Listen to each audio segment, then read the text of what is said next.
ہیں۔ اللہ تعالیٰ نے فرمایا ان الذین یحبون ان تشیع الفاحشہ، فرمایا بے شک جو لوگ یہ چاہتے ہیں کہ مسلمانوں میں بے حیائی کو پھیلا دیں،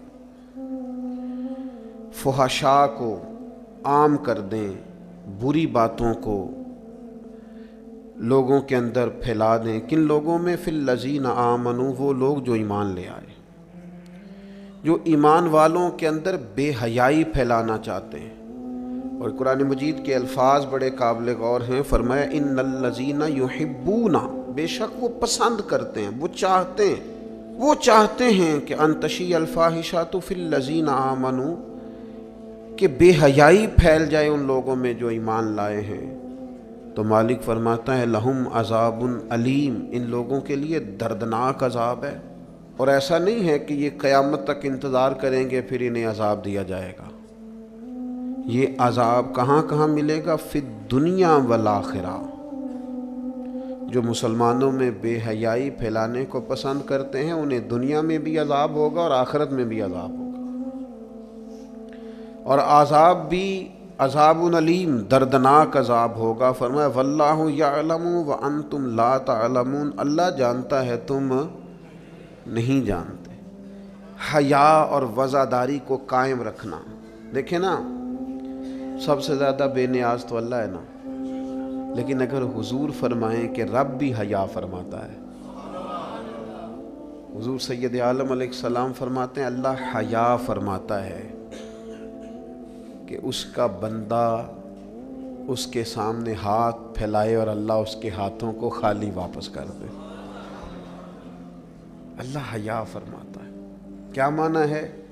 کہ اللہ تبارک و تعالی لحاظ کرتا ہے اس بات کا کہ اس بندے کی امید نہ ٹوٹ جائے، رب کی بارگاہ سے جو اس کی توقع ہے وہ توقع نہ ختم ہو جائے۔ معنی کیا ہوا؟ آپ وزادار رہیں، آپ کے مزاج میں رکھ رکھاؤ ہو۔ بعض لوگ بعض اوقات ایسی بات بول دیتے ہیں، ایسی بات کر دیتے ہیں، اس طرح کی گفتگو ان سے سرزد ہوتی ہے کہ وہ محسوس ہوتا ہے کہ جو اس بندے کی شخصیت ہے نا، جو اس کی پرسنالٹی ہے، اس کے ساتھ وہ بات میچ نہیں ہوئی۔ تجھے تو بہت زیادہ خیال والا ہونا چاہیے تھا، تیرے مزاج کے اندر تو بہت زیادہ وزاداری ہونی چاہیے۔ نبی پاک صلی اللہ تعالیٰ علیہ وسلم نے فرمایا رب حیا کرتا ہے، اور ایک مقام پہ حضور نے فرمایا جب سفید داڑھی والا مسلمان قبر میں جاتا ہے تو اللہ فرشتوں سے فرماتا ہے اسے عذاب نہ دینا، مجھے حیا آتی ہے۔ لیکن اگلے لفظ جو حضور نے بیان فرمائے وہ سمجھنے والے ہیں، فرمایا رب کہتا ہے مجھے حیا آتی ہے، تو بندے کو بھی تو حیا کرنا چاہیے، اس کو بھی حیا کرنا چاہیے کہ کوئی تو موقع ایسا ہو جب میں کوتاہیوں سے بچوں۔ اب اگر میری عمر کے تقاضے بڑھ گئے ہیں تو میرے حلم کے تقاضے بھی بڑھ جائیں، میری وزاداری کے۔ وہ حضرت حافظ سعدی رحمۃ اللہ علیہ نے ایک مقام پہ فرمایا کرنے لگے میں نے 20-22 سال کے بوڑھے بھی دیکھے اور میں نے 80-90 سال کے نوجوان بھی دیکھے۔ حضور یہ کیا بات ہوئی؟ فرمانے لگے عمریں بڑی زیادہ ہو گئی ہیں لیکن اپنے مزاج کے لحاظ سے وزادار بچپنا ہے طبیعت میں، ابھی بھی عادات ایسی ہیں کہ جن میں غور کرنے کی ضرورت۔ اور فرماتے ہیں کچھ لوگ ایسے ہیں کہ عمریں تھوڑی ہیں لیکن انہوں نے اپنے آپ کو سمیٹ لیا ہے، بعض چیزوں پر اپنے اوپر پابندی کر لی ہے، بعض چیزوں کا لحاظ کرتے ہیں، کچھ معاملات سے بڑی ہمت کر کے بچتے ہیں۔ پھر انہوں نے نتیجہ نکالا، کہنے لگے میں اس نتیجے پہ پہنچا ہوں کہ بزرگی عمر کے ساتھ نہیں ہوتی، علم اور حلم کے ساتھ ہوتی ہے، علم اور حلم کے ساتھ بزرگی کا تعلق ہے۔ تو اپنی آنے والی نسل کو وزادار کیا جائے، اس کے اندر حیا پیدا کی جائے، انہیں اس بات کا لحاظ دیا جائے کہ آپ مذاق کریں لیکن اس کی بھی تو حد ہو نا۔ آپ یقین کریں بعض لوگ دادا کے ساتھ شغل کر رہے ہوتے ہیں، اپنے دادا کے ساتھ اس کا مذاق بنا رکھا، معذرت اپنے والدین کے بارے میں باتیں کر کے وہ ہنس رہے ہوتے ہیں، اور کئی دفعہ والدین سپورٹ کر رہے ہوتے ہیں، کہتے ہیں یہ بڑا اس کا مذاق والا مزاج ہے، مجھے بھی معاف نہیں کرتا۔ تو آپ اسے کیا بنا رہے ہیں؟ جب یہاں بھی اس کا پردہ قائم نہیں ہے تو پھر اس کا پردہ کہاں قائم ہوگا؟ اس کی طبیعت کے اندر ٹھہراؤ ہونا چاہیے۔ وہ لوگ تو وہاں بھی وزادار تھے جہاں بات کرنے کی ضرورت ہے۔ نبی پاک علیہ السلام نے صحابہ سے پوچھا کہ وہ کون سا درخت ہے جس کی مثال مومن کی طرح ہے؟ تو حضرت عبداللہ ابن عمر فرماتے ہیں مجھے سوال کا جواب آتا تھا کہ وہ کھجور کا درخت ہے، لیکن چونکہ حضرت عمر بیٹھے تھے میرے والد، چونکہ حضرت صدیق اکبر بیٹھے تھے، چونکہ حضرت عثمان غنی بیٹھے تھے، چونکہ علم و حکمت کے تاجور مولا علی بیٹھے تھے، مجھے جواب آتا تھا، لیکن حضرت عبداللہ ابن عمر فرماتے ہیں حیا مانے تھی، حیا نے مجھے منع کیا کہ اتنے بزرگ بیٹھے ہوں اور تو جواب دیتا پھرے۔ ہمارے مفسرین کرام نے یہاں لکھا ہے کہ اساتذہ اور مشائخ کی موجودگی میں علم بتانا بھی منع ہے۔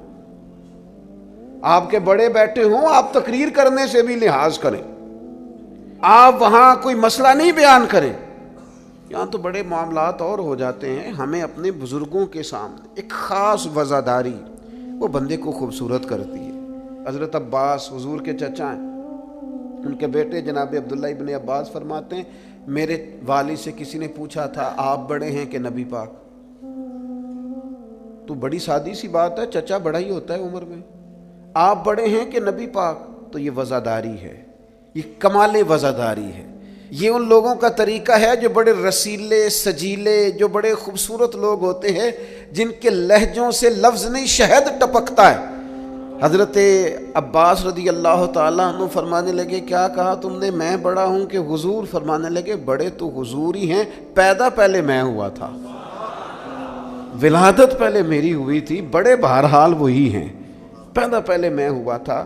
یہ جو وزاداریاں ہیں، یہ جو خوبصورتیاں ہیں، یہ جو آپ کے مزاج کے اندر خوبصورتی ہے، یہ جو لہجے کے اندر حسن ہے، یہ ایک بڑا ضروری کام ہے۔ بہت سارے لوگ دینی لوگوں سے مسئلہ پوچھنے آتے ہیں، لیکن ان میں 60% لوگ وہ ہوتے ہیں جو مسئلہ پوچھنے نہیں آتے، مفتی صاحب کو مسئلہ بتانے آتے ہیں۔ میری طرح کا بندہ تو چونکہ ذرا جلدی قائل ہو جاتا ہے، وقت تھوڑا ہوتا ہے تو بہت سارا ٹائم نہیں دے پاتے، تو میں کہتا ہوں کہ آپ کے خیال میں جو مجھے کہنا چاہیے وہ آپ مجھے بتا دیں، میں آپ کو کہہ دیتا ہوں، کیونکہ آپ جو چاہ رہے ہیں وہ تو ہے آپ کی مرضی کا فتویٰ، تو مجھے آپ بتا دیں بھلا اس سوال کا جواب کیا ہونا چاہیے، میں آپ کو بتا دیتا ہوں۔ لیکن اگر آپ مجھ سے پوچھنے آئے ہیں تو پھر آپ حوصلہ کریں، پھر دین جو بات کہتا ہے وہ مجھے بیان کرنے دیں، پھر مرضی کا فتویٰ حاصل نہ کریں، پھر ذرا رکیں۔ اور یہی حالت بہت سارے اللہ ماشاء اللہ شاگردوں کی ہوتی ہے، ان کا خیال ہوتا ہے استاد میری مرضی کے حساب سے تعلیم دے، مریدین کا خیال ہوتا ہے کہ شیخ اس طرح کر کے چلے، تو بھئی تیری شرطوں پہ ہی کرنا ہے، اگر تجھ کو قبول تو یہ سہولت تو مجھے سارا جہاں دیتا ہے۔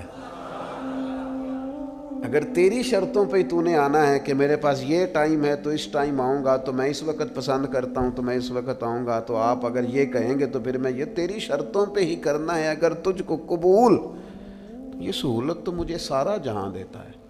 پھر تو ٹھیک ہے، اگر ہم نے کچھ لوگ کچھ دو کی پالیسی پہ ہی تعلق بنانا ہے تو پھر استادی شاگردی تو نہ ہوئی، پھر تو ٹھیک ہو گیا، پھر یارانے کریں گے، دوستیاں کریں گے، اس طرح کے لوگ تو ڈھیروں مل جاتے ہیں۔ اپنی زندگی کے اندر وزاداری، خوبصورتی، ٹھہراؤ، لہجے کے اندر حسن، مزاج کے اندر ایک کمال۔ حضرت امام مالک رحمۃ اللہ علیہ کو کسی بات پر امام اعظم نے بڑا ڈانٹ دیا، شاگرد تھے، بڑا ڈانٹ دیا، سخت ڈانٹا، اور اس کے بعد بھی وقفے سے کبھی کوئی ایسی بات ہوتی تو امام صاحب کہتے ہیں میری طبیعت سے وہ غصہ نہ جاتا کہ یار اس نے ایسا کیوں کیا۔ کچھ عرصے کے بعد جا کے وہ بات کھلی کہ جس بات پر امام ابو مالک کو ڈانٹا ہے ان کی تو غلطی نہیں تھی، دوسرے کلاس فیلو کی غلطی تھی، ان کی تو انہوں نے تو یہ بات کہی نہیں، تو کسی اور نے کہی تھی اور نام ان کا لگ گیا۔ بچے کر دیتے ہیں نا شرارت، کسی نے کی نام کسی، تو امام اعظم ابو حنیفہ رحمۃ اللہ علیہ امام مالک سے کہنے لگے بیٹا تم نے بتایا کیوں نہیں، اتنی ڈانٹ کھا لی۔ حضرت امام مالک نے سر جھکا لیا، کہنے لگے حضور لوگوں کے جسموں پر لوگوں کا احسان ہوتا ہے، میری تو سانسوں پر بھی تیرا احسان ہے، میری سانسیں بھی تیری مقروض ہیں۔ یہ جو لوگ مالک کو جانتے ہیں یہ اس نسبت سے جانتے ہیں کہ یہ ابو حنیفہ کی گلی میں آتا جاتا ہے، سونیاں زندگی میں جتنا نام اور عروج پایا تیرے صدقے پایا، 4 جھٹکیاں نہ سہ سکتا تیرے نام پر، میں نے پسند نہیں کیا، اور پھر آپ نے پوچھا بھی تو نہیں نا کہ بتاؤ، آپ نے کہا ڈانٹ کھانی ہے تو دکھ قبول محمد بخشا بس راضی رہن پیارے، کوئی حرج نہیں۔ آپ نے کہا ڈانٹ کھانی ہے تو کھا لیتی، اس میں حرج والی کون سی بات؟ یہ خاص وزاداری، یہ خاص خوبصورتی۔ میں آپ سے عرض کروں، ہمارے گھروں میں جو بڑے بوڑھے ہوتے ہیں نا، وہ جب پڑھی لکھی بہو لے کے آتے ہیں نا تو اس کا مطلب یہ تھوڑی ہوتا ہے کہ وہ بیچارے ہامتے کامتے رہیں گے، ڈرتے رہیں گے کہ جناب بہو بڑی پڑھی لکھی ہے یا داماد بہت پڑھا لکھا ہے تو کوئی ایسی بات نہ ہو جائے کہ وہ کہے او بابے کو تو پتہ ہی نہیں۔ پڑھا لکھا وہ بندہ ہوتا ہے جو دوسروں کے مزاج کی رعایت کرے، جو تھوڑا سا سمجھے کہ میری اس چیز کی وجہ سے کوئی شخص کسی کمزوری کا شکار تو نہیں ہو رہا۔ اگر آپ نے تربیت کی ہے تو پھر تربیت کا معنی تو یہ ہونا چاہیے کہ اسے ادب بھی کرنا آئے، پیار بھی کرنا آئے، گھر کے بزرگوں کے حق میں اس کے رویے میں نرمی بھی آئے۔ اور اگر آپ نے تربیت یہ کی ہے کہ ہم چما دیگرے نیز، تمہاری طرح کا دوسرا کوئی نہیں، تو پھر یاد رکھو اگر تمہاری طرح کا دوسرا کوئی نہیں نا تو پھر تمہیں بھی کوئی ماننے کو تیار نہیں ہے۔ پھر جعلی روب اور ہوتا ہے اور دلوں میں محبت اور ہوتی ہے، پھر ان چیزوں میں فرق ہوتا ہے۔ اگر آپ تعلیم یافتہ ہیں تو آپ دوسروں کے مزاج کی رعایت کریں۔ آپ کو پھر حضرت مولا علی شیر خدا رضی اللہ تعالیٰ عنہ سے کسی آپ نے فرمایا ایک مقام پہ فرمایا ہر چیز کی زکوٰۃ ہوتی ہے، عقل کی زکوٰۃ پتہ کیا ہے؟ حضور کیا فرمایا؟ عقل کی زکوٰۃ جاہلوں کے ساتھ گزارا کرنا ہے۔ تیری عقل کی زکوٰۃ نکلے گی، تجھے پتہ چلے گا کہ تو کس طرح گزارا کرتا ہے۔ اور اگر تو جاہل سے گزارے نہیں کر سکتا تو پھر اس کا مطلب یہ ہے کہ تو نے علم کو سمجھا۔ عزیز دوست، آپ غور فرمائیں اور اس پر آپ توجہ رکھیں گے کہ وزاداری، لفظوں کا چناؤ۔ قرآن مجید نے کہا یا ایھا الذین آمنوا لا تقولوا راعنا وقولوا انظرنا۔ اے ایمان والو، تم نے جب میرے محبوب سے بات کرنی ہے تو راعنا نہیں کہنا، انظرنا کہنا ہے۔ یہ نہیں کہنا حضور سمجھ نہیں آئی رعایت کر دے، یہ کہنا یا رسول اللہ ایک نظر کرم کر دیں، ذرا بات دوبارہ سمجھا دیں۔ آپ اچھے جملے تلاش کے وزاداری کے ساتھ، ایک خاص حیا کے ساتھ۔ حضرت مولا علی شیر خدا فرماتے ہیں حضور سے مسئلہ پوچھنا تھا۔ مسئلہ پوچھنا بڑا ضروری کام ہے۔ اگر آپ مسئلہ دریافت نہیں کرتے تو بڑا عرصہ تک ماحول اس طرح کا رہ جاتا ہے کہ جس سے آپ جہالت میں ہی وہ کام کرتے رہتے ہیں۔ مسئلہ پوچھیں گے تو بات بہتر ہوگی، آپ بات پوچھ لیں گے، بات کلیئر ہو جائے گی، آپ پھر صاف ستھرے معاملے کے ساتھ عمل کر سکیں گے۔ تو حضرت مولا علی کہتے ہیں حضور سے مسئلہ پوچھنا تھا۔ اب سوال کرنا بڑا ضروری ہے، خود حدیث پاک میں موجود ہے سوال کرنا آدھا علم ہے۔ لیکن حضرت علی کہتے ہیں نبی کریم سے مسئلہ پوچھنا تھا، میں نے مہینوں انتظار کیا، ہفتوں انتظار کرتا میں۔ میرا خیال تھا کہ میں سوال کی تکلیف بھی نہ دوں، کوئی اور آ جائے آ کے حضور سے مسئلہ پوچھ لے۔ حیا مانی تھی، میں داماد ہوں حضور کا رشتے میں۔ کچھ ایسی باتیں ہیں جو حیا کے مانند میں سوال نہ کرتا، میرا دل ہوتا کوئی اور پوچھ لے، وہ پوچھے گا حضور بتائیں گے، ساتھ میرا مسئلہ بھی حل ہو جائے گا۔ لیکن جہاں لوگ بے باکی کو اور بے حیائی کو کہتے ہیں جی او میں پرواہ نہیں کرتا، تو یہ تو بھئی آپ نہیں پرواہ کرتے تو آپ کی مرضی ہے۔ اور ہمارے زمانے میں ویسے بھی جو زیادہ بدتمیز ہوتا ہے اس کا عروج بھی زیادہ ہوتا ہے۔ بدتمیزوں سے لوگ ڈرتے ہیں، بدتمیز جو ہوا لوگ اس سے ڈرتے ہیں، کہتے ہیں یہ کوئی ایسی بدتمیزی کر دے گا کہ بعد میں دقت ہوگی۔ وہ شریف آدمی اس سے جھجک رہا ہوتا ہے، وہ سمجھ رہا ہوتا ہے میں بڑی شے ہوں، تو کچھ بھی نہیں ہے بھائی، تو بدتمیز ہے۔ اور کچھ لوگ گاند سے اس لیے بچتے ہیں کہ اس میں روڑا پھینکا تو چھینٹے پڑیں گے، پھر کپڑے بدلنے پڑیں گے، نہانا پڑے گا، اس لیے لوگ بچ کے گزرتے ہیں۔ اور تیرا خیال ہے کہ تجھ سے بڑا لوگ ڈرتے ہیں؟ تو اپنی زندگی میں وزاداری، شرم و حیا۔ اب دیکھیے سیدہ عائشہ صدیقہ رضی اللہ تعالیٰ عنہ ارشاد فرماتی ہیں نبی پاک علیہ السلام عرب کی کنواری لڑکیوں سے بھی زیادہ حیا والے تھے، شرمیلے تھے۔ حضور علیہ السلام فٹافٹ بے باک ہو کر کسی سے کوئی بات نہ کرتے۔ اب دیکھیں صحابہ غلام ہیں رسول پاک کے، اگر حضور کسی کا نام لے کے بھی اس کی تربیت کرنا چاہیں تو وہ آدمی خوش ہوگا، سعادت مندی ہوگی۔ لیکن حضور کو کسی شخص کے بارے میں بتایا جاتا نا فلاں نے یہ بات کی ہے، تو کبھی نامینیٹ کر کے اس بندے کے سامنے بات نہیں کرتے. یہ وزاداری والا معاملہ ہے. تو محبوب کیا فرماتے؟ حضور فرماتے لوگوں کو کیا ہو گیا ہے، اب انہوں نے اس طرح کرنا شروع کر دیا. وہ ایک کی بات ہوتی سب کو سمجھ آ جاتا اور اس کی بھی ساتھ لگتے اصلاح ہو جاتی. اپنی مزاج سے اپنی وزاداری کو ختم نہیں کریں، اپنے لہجے کو ختم نہ کریں. میں مذہبی اسٹیجوں پہ دیکھتا ہوں، مجھے بڑی تکلیف ہوتی. جو فلانی چیز نہ مانے وہ حلالی نہیں، جو فلانی بات کا جواب نہ دے باپ کا ہی نہیں. یہ آپ کا سٹائل ہے؟ یہ دیندار لوگ اس طرح بات کرتے ہیں؟ یہ آپ ڈگریاں جاری کر رہے ہیں؟ کیا رسول پاک علیہ السلام کا انداز تبلیغ معاذ اللہ یہ تھا؟ میں کیا کروں، صرف میں دینی لوگوں کی بات نہیں کر رہا. جو آدمی گندے لطیفے سناتا ہے نا اسٹیج پہ بیٹھ کے، اس کی آپ فین فالوئنگ دیکھیں کتنی زیادہ ہے. سٹیٹس کیا ہے؟ گند بولتا ہے، لطیفے سناتا ہے، اور اس کو سننے والوں کی تعداد کیا آ رہی ہے، دنیا ٹوٹ کے پڑ رہی ہے. یہ ہمارے معاشرے کے مجموعی مزاج کی عکاسی کرتی ہے کہ وزاداری کس حد تک ختم ہو گئی. اپنے انداز میں، اپنے لب و لہجے میں خاص شرم و حیا، خاص خوبصورتی. ہمارے جو دیہاتی گھر ہوتے تھے ان کے اندر بڑی وزاداری ہوتی تھی، ان کے اندر بڑا خیال رکھا جاتا تھا، چیزوں کو بڑا سمجھا جاتا تھا. یہاں آپ حالت دیکھ لیں، شادی بیٹی کی ہو یا بیٹے کی ہو، سارا خاندان بیوٹی پارلر میں بیٹھا ہوتا ہے. کوئی وزاداری نہیں رہی، کوئی وہ معاملہ ہی نہیں رہا جس میں حسن ہوتا تھا، خوبصورتی ہوتی تھی. رسول پاک صلی اللہ تعالی علیہ وسلم نے فرمایا حیا خیر ہی خیر ہے، حیا سراپا خیر ہے. تیرا جھکا جھکا لہجہ، تیرے جھجکتے لفظ، تیری ٹھہری ٹھہری باتیں، تیرا ذرا سمٹ کر چلنا، سمٹ کر بات کرنا، تیرے لہجوں کا ٹھہراؤ، گویا یہ وہ ٹھنڈی ہوا ہے جو چلے گی تو صحیح پر کسی کو فائدہ دے گی، نقصان نہیں دے گی. لیکن اگر تیرا خیال طوفان بننے کا ہے، پھر ایسا نہ ہو کہ درخت بھی ٹوٹیں، رستے بھی بند ہوں، عمارتیں بھی گریں. حضور نے فرمایا حیا خیر ہی خیر ہے. حیا جہاں آتی ہے خیر لاتی. نبی پاک صلی اللہ تعالی علیہ وآلہ وسلم ایک جگہ سے گزرے، یہ بخاری میں موجود ہے. تو ایک شخص اپنے بھائی کو سمجھا رہا تھا، اسے کہہ رہا تھا یار تو بڑا ہی شرمیلا ہے، اس طرح بھی کوئی کام ہوتا ہے؟ تیری شرم و حیا کی وجہ سے بڑے مسائل بنتے. بھائی بھائی کو ڈانٹ رہا تھا کہ تو اس قدر زیادہ جھجکتا ہے، شرمیلا ہے کہ بڑے ہمارے مسائل خراب ہو گئے تیری جھجک کی وجہ سے. تو حضور قریب سے گزرے تو یہ میرے کریم کا انداز دیکھیے، حضور فرمانے لگے اسے کچھ نہ کہہ، اسے چھوڑ دے، اس لیے کہ حیا تو ایمان کا حصہ ہے، حیا تو ایمان کا حصہ ہے. اور ایک حدیث میں حضور نے فرمایا 70 سے زیادہ شاخیں ہیں ایمان کی، اور حیا بھی ایمان کا حصہ ہے.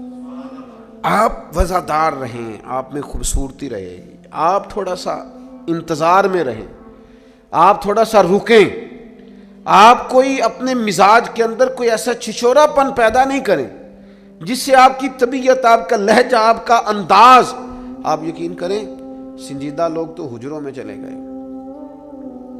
ایک بہت بزرگ تھے، عالم بھی تھے، تو کچھ سیاسی سوجھ بوجھ اچھی رکھتے تھے. میری ان سے ملاقات ہوئی تو میں نے ان سے کہا کہ صاحب آپ کو تو بڑا اچھا سیاستدان سمجھا جاتا تھا، تو کیا ہوا آپ چھوڑ گئے؟ کہنے لگے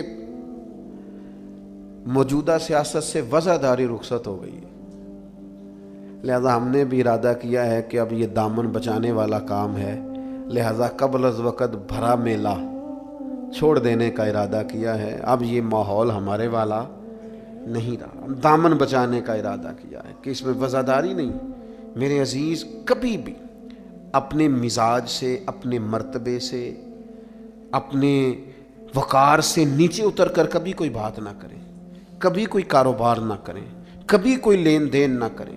آپ اپنی وزاداری، اپنا حسن، اپنے ایمان اور تقوی کے ثمرات کی حفاظت کریں، کسی جگہ کوئی کمزوری نہیں دکھائیں.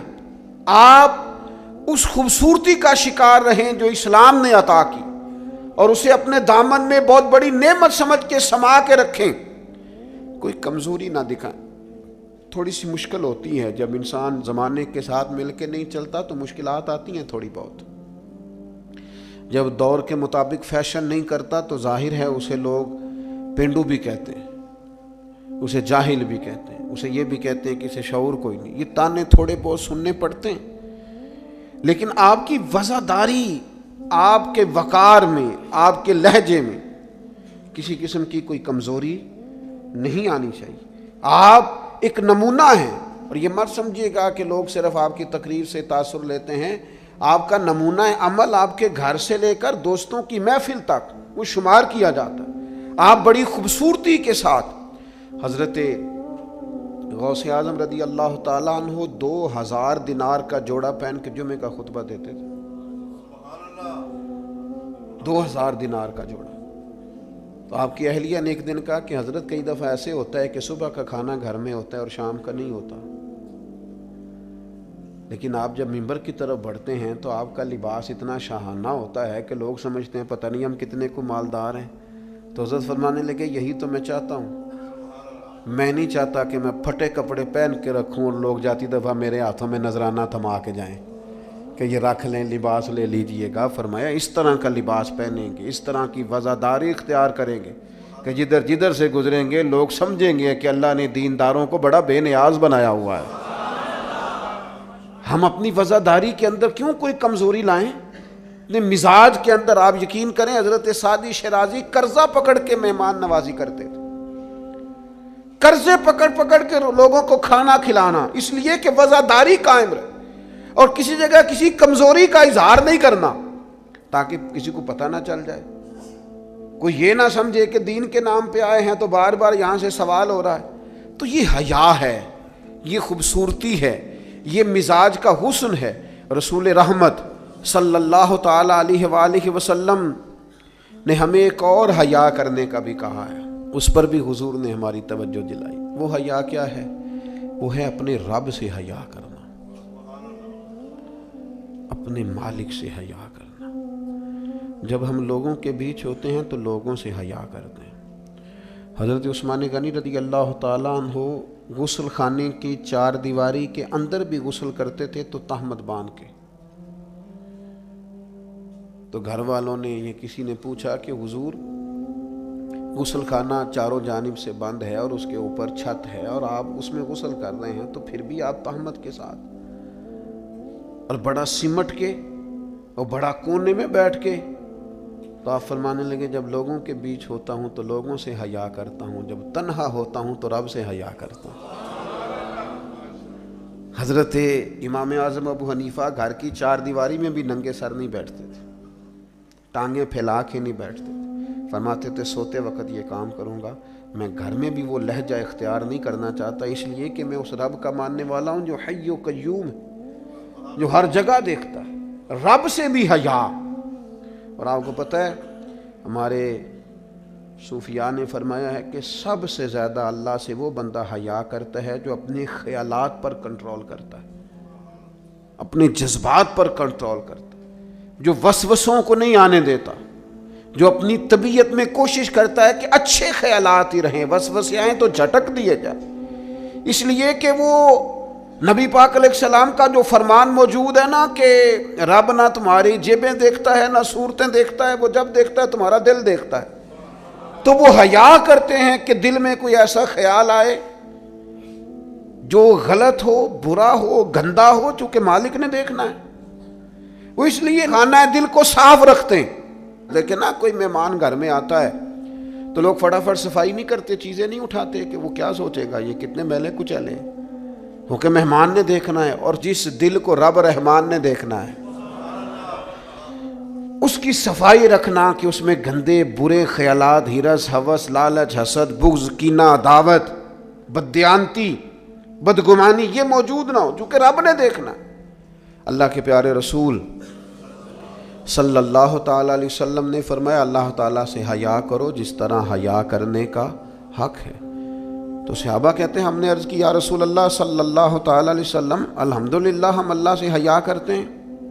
تو حضور نے فرمایا حیا کا وہ معنی نہیں جو تم نے سمجھا ہے. تو یا رسول اللہ پھر سمجھا دیں کیا معنی ہے حیا کا؟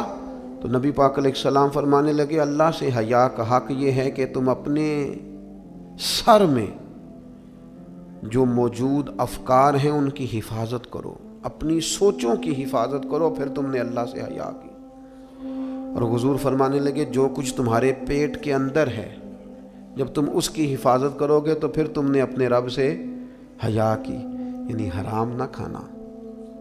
نہیں پتہ سارے زمانے کو کہ تمہارا رزق حلال ہے کہ حرام ہے، پر تمہارے رب کو پتہ ہے نا، لہذا حیا کرنا، لقمہ حرام قریب نہ آنے پائے۔ اور حضور علیہ الصلاۃ والسلام فرمانے لگے یہ بھی یاد رکھنا کہ موت اور ہڈیوں کے گل سڑ جانے کو تم نے یاد رکھا ہوا ہو، اور فرمایا یہ بھی یاد رکھنا کہ تم نے قیامت کے دن دوبارہ اٹھنا ہے، رب کی بارگاہ میں کھڑا ہونا ہے۔ اگر تم نے ان سب چیزوں کو یاد رکھا پھر تم نے صحیح معنوں میں اپنے رب سے حیا کی، اور اگر تم نے یہ بھلا دیا ہے اور بس ٹھیک ہے دوڑ کے آئے، نماز پڑھ لی، اور جناب محفل میلاد میں جانے کا وقت آیا تو کہیں سے ادھار ٹوپی لے کے سر پہ اوڑھ لی اور لباس جو ہے وہ شلوار قمیض والا نکل آیا اور لہجہ بدل گیا، تو پھر کچھ ظاہری طور پر تو چیزیں بہتر کی لیکن حقیقی معنوں میں اپنے رب سے حیا نہیں کی۔ حضور فرماتے ہیں کچھ لوگ تہامہ پہاڑ جتنی نیکیاں لے کے آئیں گے قیامت کے دن، لیکن وہ اللہ ہوا میں اڑا دے گا۔ کیوں؟ اس لیے کہ لوگوں کے سامنے نیکیاں کرتے تھے، جب اکیلے ہوتے تھے پھر گناہ کرتے تھے۔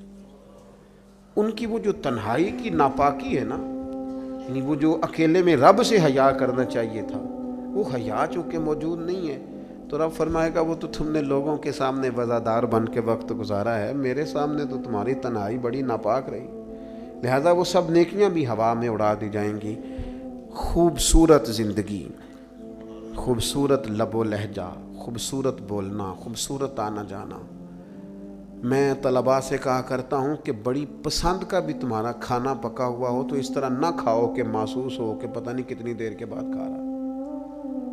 تمہارا لہجہ صاف ستھرا، وہ جو ہمیں کہا گیا کہ بھوک ہو بھی تو ذرا ہاتھ ہٹا لو، کھانے میں، پینے میں، لباس پہننے بھی آپ انوکھ۔ میں نوجوانوں سے عرض کروں گا تمہاری کٹنگ کیوں اس طرح کی لگے کہ جس میں کوئی طبیعت کا انوکھا پن ظاہر ہو، جس سے تمہاری وزاداری پہ ضرب آئے۔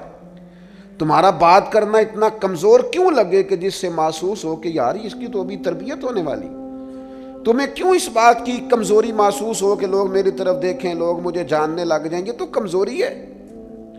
ایک خوبصورت وزاداری، یعنی خدا جانے بلندی ہے کہ پستی پر جہاں میں ہوں وہاں کوئی نہیں ہے۔ ایک خاص اطمینان ہو، زندگی میں ٹھہراؤ ہو، حسن ہو، آپ جہاں ہوں وہاں مطمئن ہو۔ آپ کی طبیعت بتائے کہ اللہ تعالیٰ نے آپ کو سکون عطا فرمایا ہوا ہے، ٹھہراؤ ہے، خدا کا شکر ہے، دولت ہے، صحت ہے، بچے ہیں، اولاد ہے، دوست اچھے ہیں۔ آپ ان ساری جائز نعمتوں پر اللہ کے حضور شکر گزار ہوں، لیکن کوئی مزاج میں چھچھورا پن نہ ہو، کوئی طبیعت اس طرح کی نہ ہو جس طرح محسوس ہو کہ آپ اپنا بوجھ کسی پر ڈالنا چاہ رہے ہیں، یا آپ کوئی اضطراب کا شکار ہیں یا بے چینی کا شکار ہیں۔ ہم کبھی کبھی اپنے حالات بتاتے بھی اتنا دور نکل جاتے ہیں کہ بعض دفعہ کہنے کو جی چاہتا ہے یار کوئی نعمت ہے ہی نہیں تیرے اوپر، اتنا کمزور ہو گیا تو ہر بات میں دکھڑے ہی سنا رہا ہے، ہر وقت کا دکھ ہی تیرے ساتھ ہے۔ اتنے کمزور نہیں، نہایت وزاداری، نہایت خوبصورتی۔ حضرت ابو ذر غفاری ایک کمبل میں وقت گزارا ہے، مدینے سے دور ربضہ میں زندگی گزاری، 5 لوگوں نے جنازہ پڑھا ہے، اسی کسی دے کچھ بھی نہیں لگتے، نہ کوئی ساڈا دردی، لیکن رسول کریم نے فرمایا زمین کے اوپر اور آسمان کے نیچے میرے ابو ذر سے سچا بندہ کوئی نہیں۔